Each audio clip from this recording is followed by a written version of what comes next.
When I was 2, my family was having a birthday party for me. Everyone having fun. One moment I sent a big boom, pop.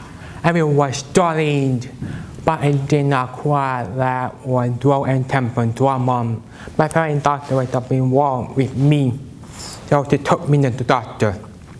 The doctor told my parents, "I'm sorry, your son failed the hearing test."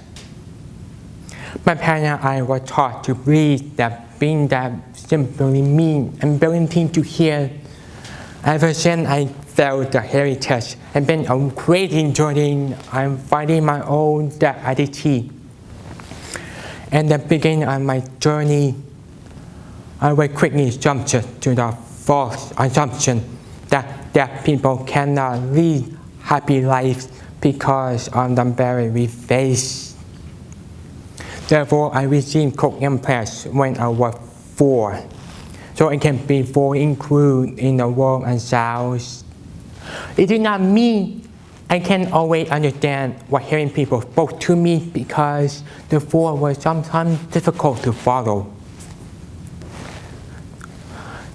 So I grew up struggling to mastering English, and so I had to transfer to a different medical school. I learned ASL, American Sign Language, because ASL improved my thinking and learning abilities.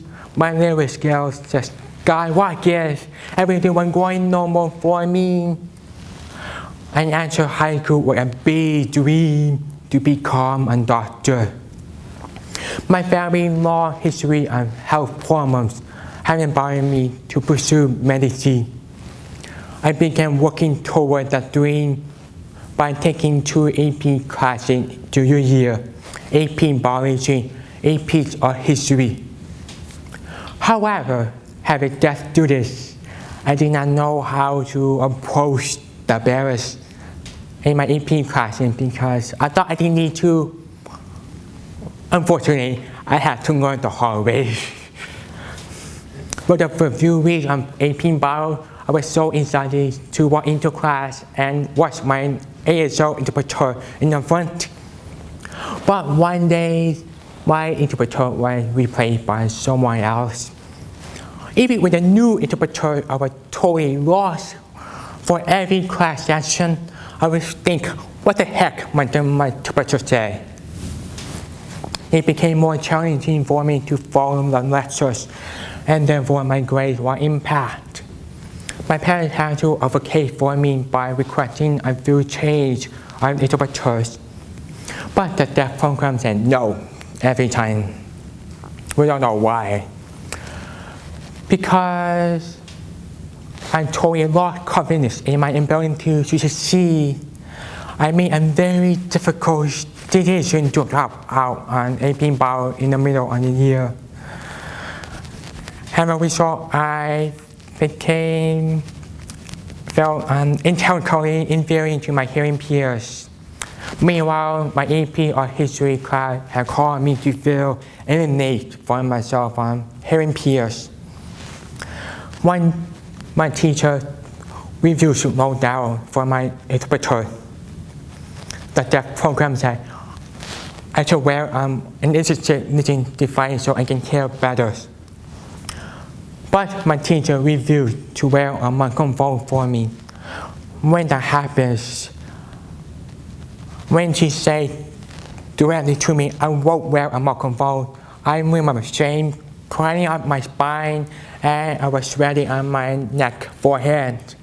I even held myself from crying because I knew I didn't even deserve to be treated that way for being deaf. After the class, I refused to be friends. All the experience had caused me ashamed to be deaf.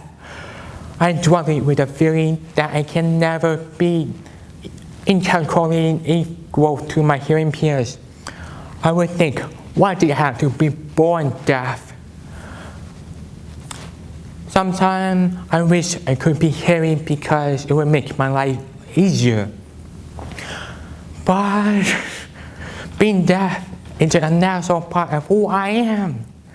Some people may see I have a disability, But I know she has a way in burying the world.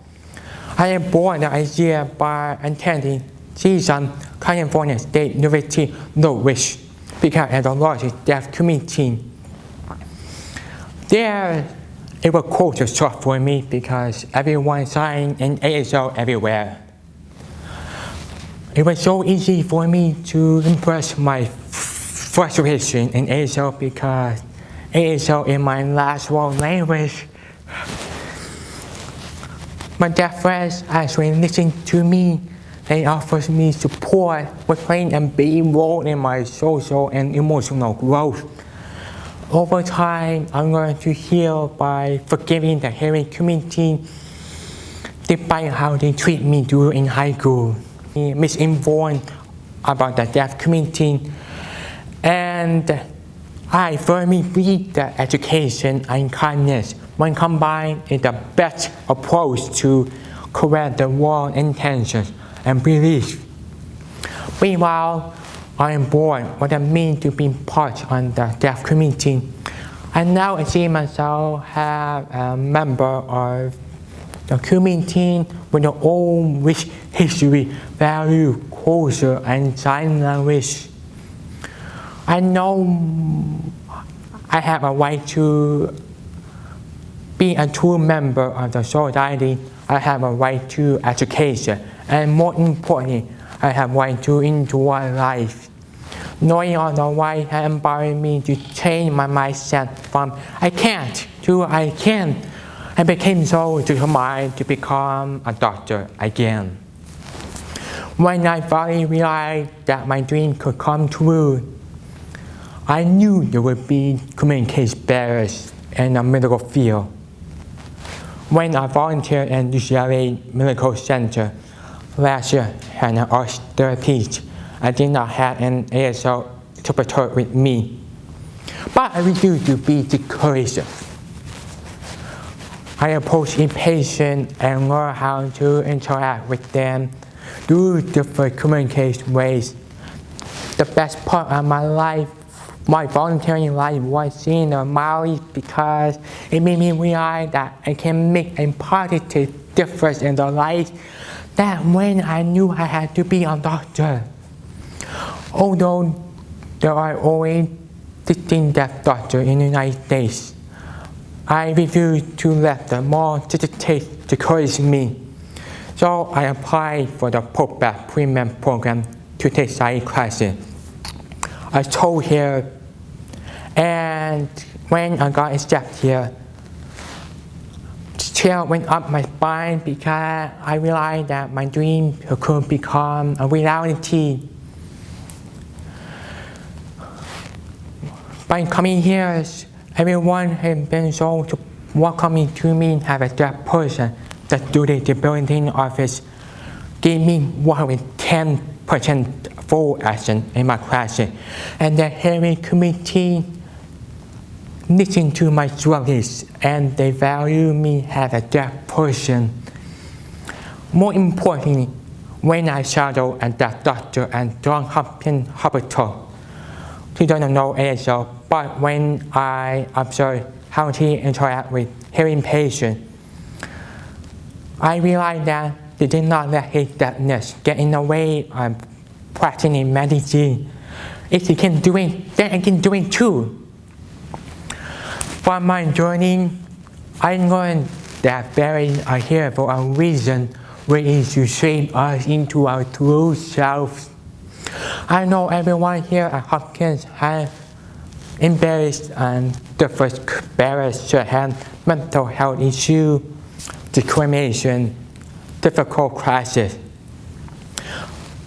But remember, having a strong support system can make you stronger in face of these barriers. And from my experience, it can inspire you to stay true and not to give up. Right now, right here, I am speaking to you because I have grown to love myself and define the hearing society expectation. I don't give a damn about failing the hearing test. I'm very proud to have passed the deaf test. And I encourage everyone be your best and not to be afraid to become who you were born to be.